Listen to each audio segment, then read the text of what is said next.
감사합니다. 우리 함께 신앙 고백하겠습니다. 주는 그리스도시요 살아계신 하나님의 아들이십니다. 아멘. 우리 옆 사람과 함께 인사를 나누겠습니다. 성경대로 하면 됩니다. 성경대로 했더니만 삼천 제자가 일어났습니다.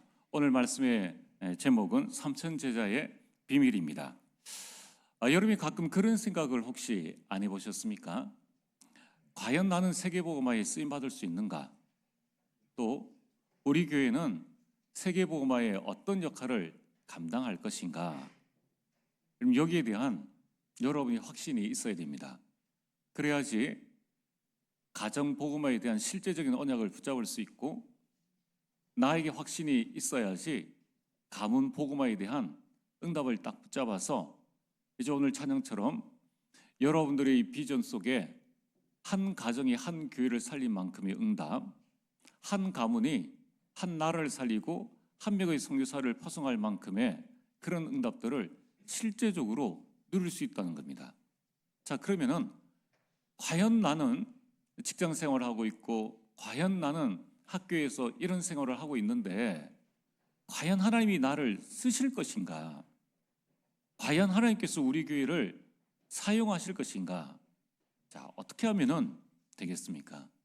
그게 오늘 말씀의 서론입니다. 하나님은 이 예수님께서는 이 땅에 오셔서 그 당시 있었던 성전의 예루살렘 교회, 그 교회를 쓰지 아니하시고 초대교회를 사용하셨습니다. 마가 다락방 교회를 사용하셨다는 겁니다.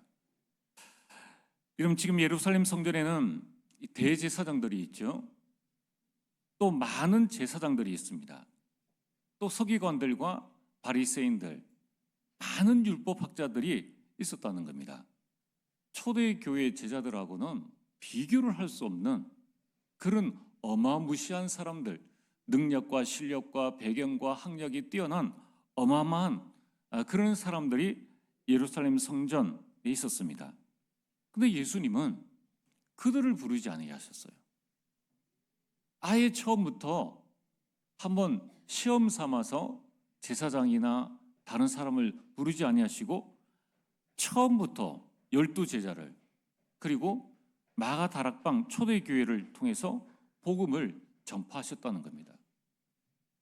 왜 이렇게 하셨는가? 첫 번째는 예루살렘 교회는 율법을 알고 있었지만, 하나님 주신 말씀을 알고 있었지만은 복음보다 유대교적 틀에 갇혀 있었다는 것입니다. 요한복음 5장에 보면은 이 38년 된 병자가 있었습니다. 그래서 유대인들은 안식일을 거룩하게 지키라라는 하나님의 말씀은 알고 있었어요. 그런데 중요한 것은 안식일의 주인 되시는 예수님은 몰랐습니다. 그리고 예수님께서 안식일에 38년 된 병자, 병을 38년 동안에 겪었다 그러면은 그 사람의 영적 상태, 마음, 생각, 삶의 상태 얼마나 피폐해져 있겠습니까?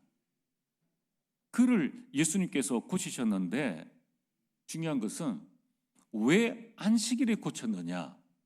사람보다 이 자신들이 가지고 있는 규례가 중요했다는 거예요. 본질보다는 비본질을 중요하게 여겼다는 겁니다. 그래서 그들은 예수님을 오히려 죽이려고 했습니다. 그래서 예루살렘 교회는 쓰임받지 못했다는 겁니다. 두 번째는 하나님은 사람의 외모를 보지 아니하시고 중심을 보신다는 겁니다. 마태복음 4장 19절에서 22절에 예수님께서 한 명 한 명씩 제자들을 부를 때에 그 제자들은 그 말씀에 즉각 순종했습니다. 마태복음 4장 19절 나를 따라오너라 라고 했을 때에 20절에 베드로와 안드레가 곧 그물을 버려두고 예수님을 따라갔습니다. 자, 지금 자신의 업이에요. 자신의 업의 모든 것들 다 내려놓고 예수님의 말씀에 순종해서 즉각적으로 따라갔다는 겁니다. 그뿐만 아니라 21절에 야고보와 그의 형제 요한 역시 예수님을 따라갔다는 거예요. 여러분, 이 앞서 예수님께서는 많은 사람들에게 복음을 전하셨는데 한 번도 거기에 이 예루살렘 교회의 대제사장들과 제사장과 많은 사람들은 그게 응하지를 않았다는 겁니다. 열두 제자는 학문적으로 뛰어나거나 사회적으로 높은 위치를 가진 사람들은 아니었습니다. 그러나 오로지 말씀에 즉각적으로 순종했다는 겁니다. 오늘 우리가 세상을 살아갈 때에 내 능력과 내 실력과 내 형편을 보면은 내가 무슨 세계복음을 하겠느냐 그런 생각이 듭니다. 그렇습니다. 세계복음화는 내가 하는 것이 아니에요. 하나님께서 하시는 일에 나를 사용해 주시고 나를 쓰임받게 해주시는데 그 기준이 뭐냐? 말씀에 순종하는 자라는 것입니다. 세 번째는 세계복음화는 성령의 역사로 이루어지는 것임을 보여주시기 위함입니다. 하나님께서 초대교회를 사용하심 같이 여러분 오늘 이 시대에도 하나님은 예배하는 여러분들을 사용하실 것입니다. 사도행전 1장 8절에 오직 성령이 너희에게 임하시면 너희가 권능을 받고 위에 주시는 그 힘으로 예루살렘과 온 유대와 사마리아와 땅끝까지 이르러 내 증인이 되리라. 이것이 하나님께서 우리에게 주시는 말씀입니다. 자, 그래서 오늘 우리는 무엇을 해야 됩니까? 옛 틀을 벗어버려야 합니다. 우리 모든 상처, 모든 잘못된 생각을 다 내려놓고 치유를 받아야 됩니다. 남은 몰라도 내가 내 자신을 잘 알지 않습니까? 그 내 자신을 하나님 앞에 내려놓아야 돼요. 그러면서 우리는 실력이나 능력이 아닌 우리 중심, 우리 마음과 생각을 하나님께 드리고 하나님과 우리 방향을 맞추어야 합니다. 왜? 하나님은 우리 중심을 보신다는 거예요. 그러면 정말 우리 중심을 하나님 앞에 드리고 하나님과 방향을 맞춰 나가야 된다는 겁니다. 내가 할 수 있는 나의 전도, 나의 세계복음화를 붙잡고 여러분 한 걸음 한 걸음 나갈 때 그때 하나님께서는 우리에게 모든 전도 선교의 문들을 열어주십니다. 또한 내 능력으로 세계복음화 하는 것이 아닙니다. 우리는 성령의 충만함을 받아서 증인이 되도록 지금부터 여러분들이 24 기도 속에 들어가시길 바랍니다. 여러분 이제 2025년도에는 정말로 여러분의 인생이 개혁되어지고 우리 교회가 개혁되어지고 문화를 개혁해서 우리 모든 성도님들이 사도행전 30장의 참된 주역이 되어지길 주의 이름으로 축복합니다. 자, 오늘 본론입니다. 오늘 우리가 읽었던 사도행전 2장은 사도행전 1장에 이 120명의 인생 개혁에 이어서 일어나는 교회 개혁의 내용입니다.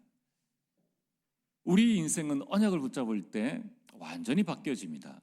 그리고 우리 삶과 교회는 성령 충만할 때에 성령의 역사로 말미암아 움직여진다는 것을 보게 됩니다. 자, 그래서 오늘 성령 충만했던 초대교회에 어떤 일들이 일어났는가? 교회 건물도 없는 초대교회에 3천 제자가 일어났습니다. 말이 안 되죠. 그 당시에 예루살렘 교회에 모였던 많은 사람들이 볼 때는 말이 안 되는 이야기입니다. 말이 안 되는 이야기가 성령의 역사인 것입니다. 여러분 오늘 여러분들이 머리로 하나님을 제한하지 마시길 바랍니다. 하나님의 능력과 하나님의 역사는 인간의 기준을 볼 때는 말이 안 돼요. 그러나 하나님은 하실 수 있습니다. 자, 그래서 3천 제자가 일어난 비밀이 무엇인가? 그렇다면은 오늘 이 시대에 초대교회에 3천 제자가 일어난 것처럼 똑같습니다. 우리 가정복음화 과연 될 것인가? 3천 제자도 일어나는데 가정복음화를 하나님께서 못 하시겠습니까? 과연 우리 가문이 복음의 명문 가문이 되어질 것인가? 하나님께서는 3천 제자를 붙이셨는데 여러분 가정에, 여러분 가문에 복음의 명문 가문으로 여러분의 모든 자녀들과 후손들을 못 세우시겠습니까? 어떻게 하면 우리 가문과 직장과 지역 전도를 할 것인가?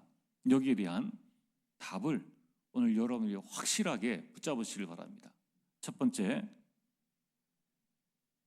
삼천 제자가 일어난 비밀 첫 번째는 초대교회는 절대 언약을 가졌다는 것입니다.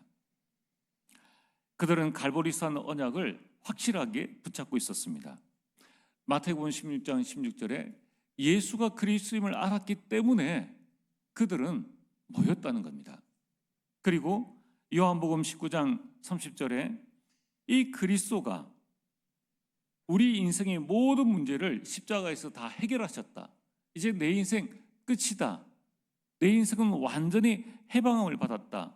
이 사실을 그들은 확실하게 붙잡았다는 것입니다. 여러분, 허물과 죄로 죽었던 우리를 지옥 배경과 원죄와 사탄의 손에서 건져내신 분이 바로 그리스도이십니다. 또한 초대교회는 감람산 언약을 확실하게 붙잡았습니다. 사도행전 1장 3절에 부활하신 예수님께서 하나님 나라의 일을 40일 동안이나 말씀하셨습니다. 그것은 강조를 말씀하는 거예요.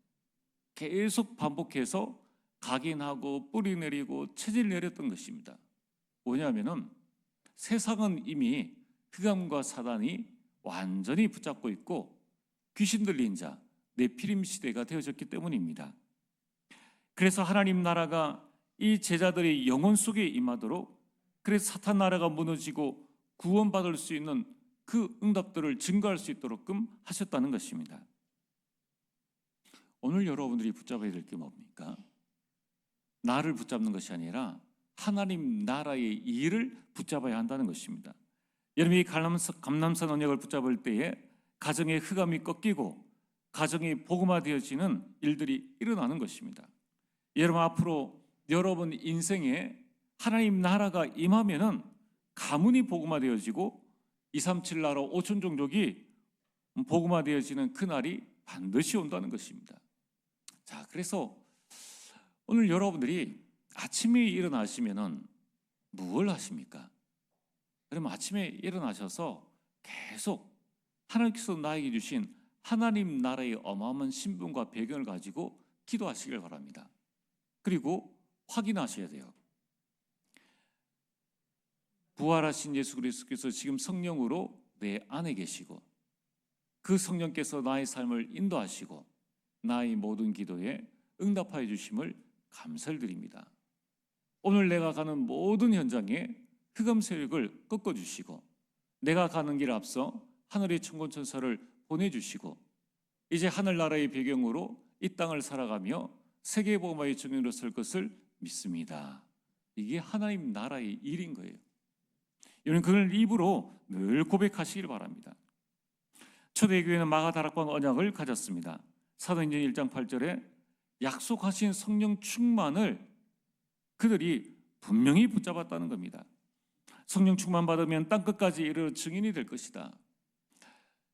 아브라함이 이 언약을 붙잡았는데 요셉 때에 애굽에 내려가서 그 요셉이 언약의 사대에 세계 복음하는 역사가 일어났다는 것입니다. 이번 하나님은 지금도 살아계십니다. 지금 우리가 초대교회는 예수님께서 말씀하신 대로 정확한 언약을 붙잡았습니다. 그렇다면 오늘 살아계신 하나님이 그 언약을 붙잡는다면 동일한 역사가 일어난다는 겁니다. 여러분, 지금부터 하나님께서 여러분에게 주신 평생 언약을 딱 붙잡으시길 바랍니다. 어느 정도로 붙잡아야 되느냐? 여러분, 이 언약을 그 평생 언약 속에서 내 인생의 이면 계약으로 나올 만큼의 확실한 언약을 붙잡아야 됩니다. 그 언약이 비전이 되어지고 꿈이 되어지고 나의 이미지가 되어지고 인생 작품이 될 만큼 언약을 각인 뿌리 체질하시길 바랍니다. 그래서 여러분들이 나의 이면 계약, 하나님께서 내게 주신 이 언약에서 내가 살아야 될 분명한 이유, 이면 계약이 무엇인가, 이 부분을 늘 점검을 하셔야 돼요. 그래서 저는 세 가지의 제 평생의 이면 계약을 가지고 있습니다. 첫 번째는 가정 가문 복음화입니다. 그래서 복음의 명문 가문, 이것이 저희 언약이자 이면 계약입니다. 여기에서 나의 비전과 꿈과 이미지와 인생 작품이 나옵니다. 두 번째, 저는 교회를 살리는 것이 저희 인생의 이면 계약입니다. 사실 교회 안에 하나님의 모든 응답들, 모든 전도와 선교의 응답들이 교회를 통해서 다 진행되어지는 겁니다. 그래서 하나님의 절대 주권 가운데 하나님께서 저와 여러분들을 우리 교회에 인도하셨는데, 교회에서 하나님의 말씀 붙잡고 인도받는 것이 세계복음화의 방법입니다. 세 번째 저희 이면 계약이 뭐냐? 그건 대구 복음화입니다. 내가 살고 있는 지역을 복음화해서 이제 세계 복음화의 언약까지 237 나라까지 나아가는 겁니다. 자, 오늘 여러분들이 마음속에 꼭 기억을 하셔야 됩니다. 우리가 세계 복음화 이 부분을 정확하게 어떻게 내가 세계 복음화를 할 것인가 하는 부분을 매주 강단과 또 성경 속에서의 나의 언약이 분명한 이면 계약으로 붙잡혀져서 그 안에서 나의 세계 복음화의 언약을 방향을 붙잡아야 된다는 거예요. 그래서 저는 세계 복음화를 어떻게 해야 되느냐? 가정 가문을 통해서, 우리 교회를 통해서, 대구 지역 복음화를 통해서 세계 복음화를 하는 것이다. 자, 두 번째는 어떻게 초대교회 3천 제자가 일어났는가? 초대교회는 절대의 믿음을 가졌다는 겁니다. 이 초대교회의 120명이 마가의 다락방에 모였습니다. 이 마가의 다락방은 사실은 마가 요한의 어머니의 집입니다. 이들 120명이 10일 동안 매일 모였다는 겁니다. 그렇다면 이 마가의 어머니가 10일 동안 매일 이들을 대접했다는 거예요.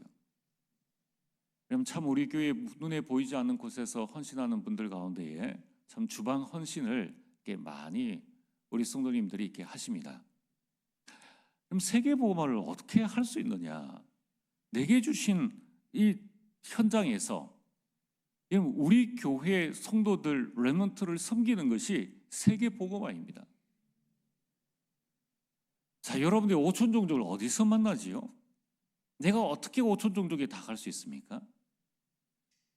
마가의 집 그 마리아가, 그 어머니 마리아가 그 속에 온 120명을 10일 동안 그들을 섬겼다는 거예요. 그러면은 과연 그들을 섬기는 것이 별 어려움이 없는 일이냐?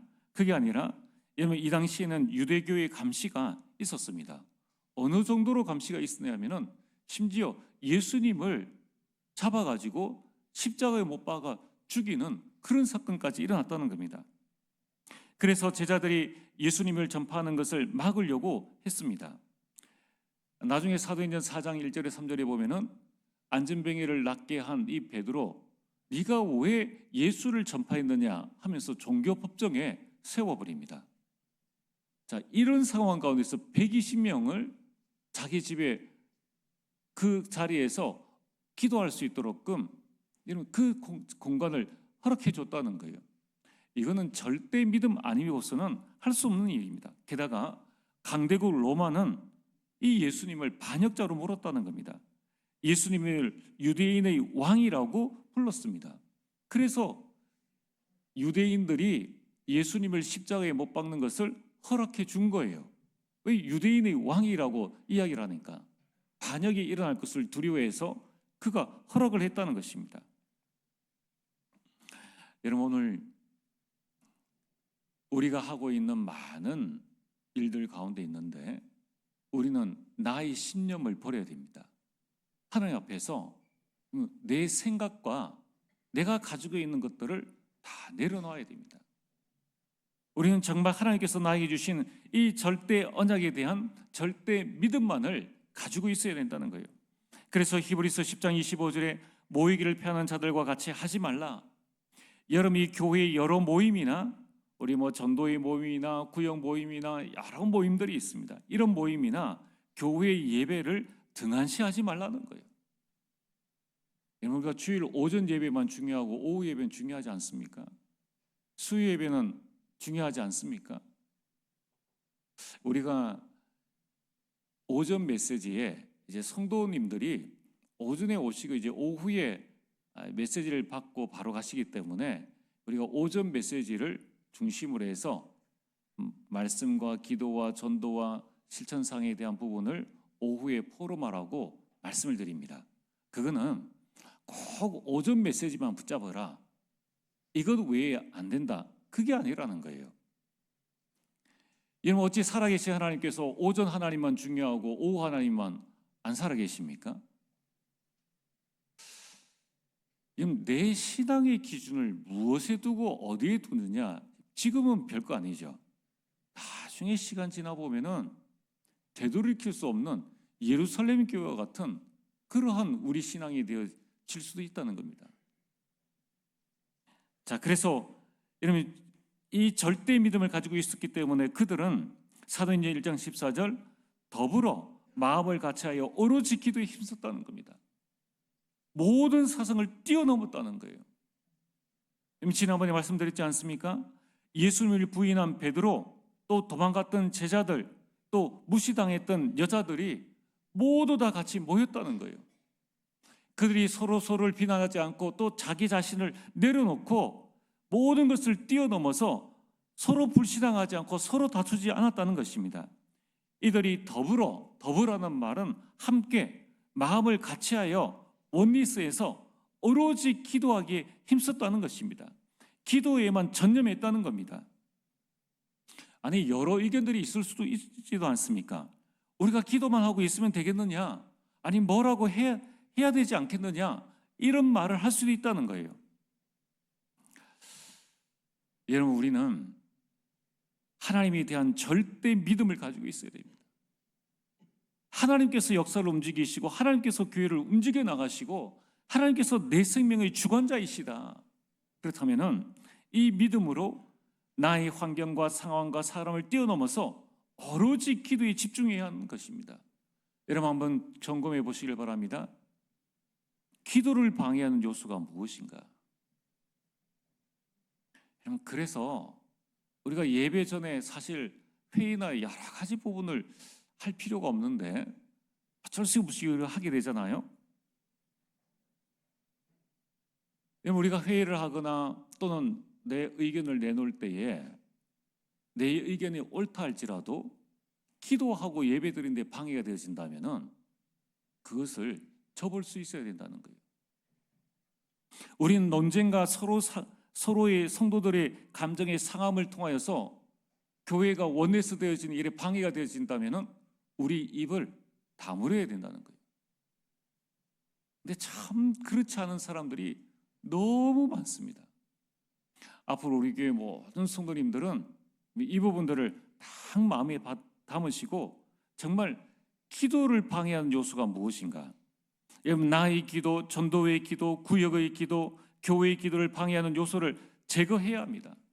특별히 내가 방해꾼이 되지 않도록 주의해야 한다는 것입니다.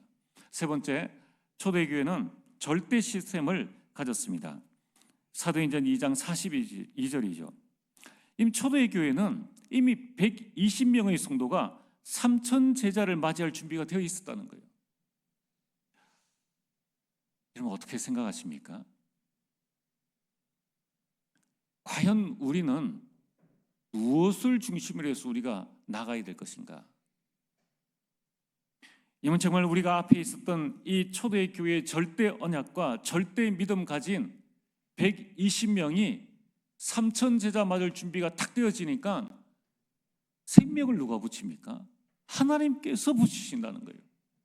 하나님께서 3천 제자를 120명에 붙이셨다는 거예요. 그러면 오늘 우리 다른 교회는 몰라도요, 우리 교회는 응답받아야 될 거 아닙니까? 그렇다면은 오늘 왜 우리 교회에는 이 하나님의 응답과 역사들을 어떻게 받아낼 것인가? 또 혹시나 왜 우리 교회는 하나님의 역사가 없느냐라고 할 때에 그 방해 요소가 무엇인지를 잘 살펴봐야 된다는 거예요. 사람이 없어서 하나님이 일을 못하는 게 아닙니다. 우리가 어떤 능력이 없어서 하나님이 일을 못하는 것이 아닙니다. 하나님의 일에는 사람의 수가 필요 없고요, 하나님께서 일을 하신 데에는 사람의 능력도 하나님은 전혀 필요하지 않으십니다. 하나님과 방향 맞추고 하나님과 함께 할 수 있는 120명만 있다면은 하나님은 시대를 바꿀 수 있는 힘과 능력을 주신다는 것입니다. 자, 그렇다면은 정말 우리 교회가 무엇을 해야 될 것인가를 우리 마음속에 실제적으로 담아야 한다는 것입니다. 이러면 초대교회 성도의 수가 마가 다락방에서 120명이 기도를 했습니다. 그리고 10일 뒤에 오순절 날에 베드로의 설교를 통하여서 이 설교를 듣고 42절에 3,000명의 제자가 일어났습니다.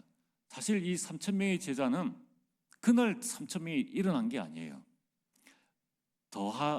더하더라라는 말씀처럼 설교 이후에 매주 이 영접되어지는 숫자들이 성도들이 계속해서 일어났다는 것입니다.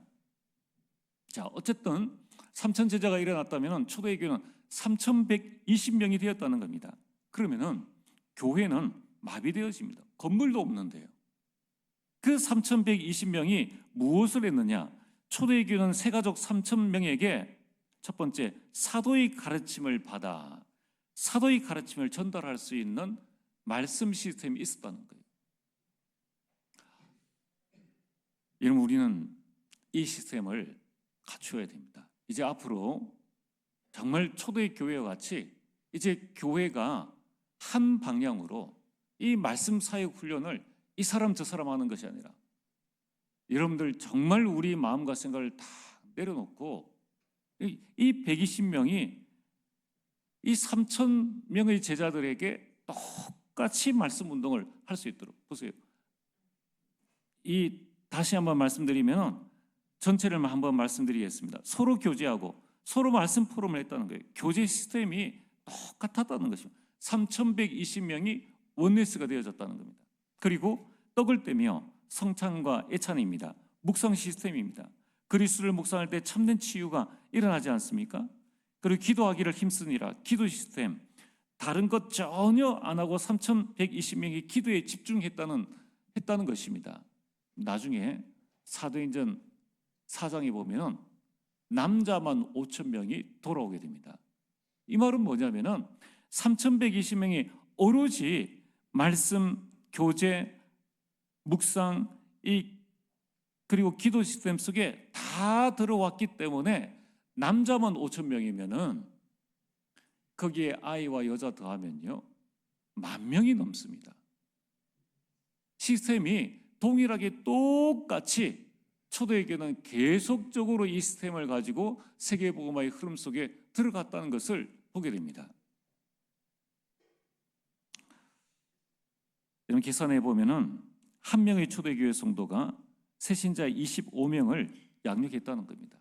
이거는 사람의 힘으로 할 수 있는 게 아니에요. 성령께서 역사하심으로 말미암아 성령 충만 받을 때 일어나는 일들입니다. 하나님은 그 능력을 여러분들에게 주시기를 원하시고 우리 교회에 하나님 그 응답을 주시기를 원하신다는 겁니다. 그렇다면은 여러분 가정 가문 다 복음화 되어져야 되는 거예요. 여러분 한 사람이 25명을 양육한다 그러면은 가정 복음화, 가문 복음화 되어져야 된다는 겁니다. 그럼 우리가 뭘 해야 될 것인가? 제발 교회에서 다른 얘기하지 마시고 짱믿음의 가정에 그 전도 대상자들 두고 기도하시라는 거예요. 그 가문의 전도 대상자를 두고 전도에서 구역에서 계속 기도하시라는 거예요. 조금 흐름이 안 맞아도 여러분 조금 참고 있으면 다 같이 가게 돼 있습니다. 그런데 내 생각 가지고 자꾸 주장해서 이 시스템을 망쳐버리고 다른 길로 틀려 그러고 결국은 조금만 기다리면은 여러분이 강단 중심으로 가게 되면은 결국은 되게 돼 있는 거예요. 여러분, 우리에게 그런 하나님의 응답이 임하게 되기를 주의 이름으로 축복합니다. 오늘 말씀의 결론입니다. 말씀을 전한 결과 37절에 그들이 이 말을 듣고 마음이 찔려 이런 역사가 일어난다는 거예요. 계속 우리가 가정 가문을 두고 구역에서 전도에서 교회에서 기도하면고 그리고 복음을 증거하면은 그들이 마음에 찔려 성령께서 역사하시는 그 시간이 오게 된다는 겁니다. 그리고 묻지를 않습니까? 형제들아 우리가 어찌할꼬? 뭐 어떻게 합니까? 하나밖에 없죠. 구원을 받으라. 너희가 구원을 받으라. 현장에 예비된 자가 있습니다. 여러분 가정 가문 여러분 직장에 있다는 거예요. 여러분 300명단 기록하시길 바랍니다. 그리고 내가 준비되면 하나님은 붙이십니다. 아나니아가 준비되니까 시대로 움직일 사울을 붙이시지 않습니까? 과연 아나니아와 이 대전도자 바울이 비교가 되어집니까? 그러나 하나님은 하신다는 거예요. 여러분이 준비되어지면 시장도 붙일 수 있고 여러분 대통령도 붙일 수 있다는 것입니다. 교회가 준비되어지면 3천 제자를 하나님은 붙이신다는 겁니다. 그래서 교회 훈련 받을 준비를 하셔야 합니다. 이제 우리 모든 개인은 삶 집중 속에, 우리 교회는 합심 기도의 축복 속에 들어가게 되길 주의 이름으로 축복합니다.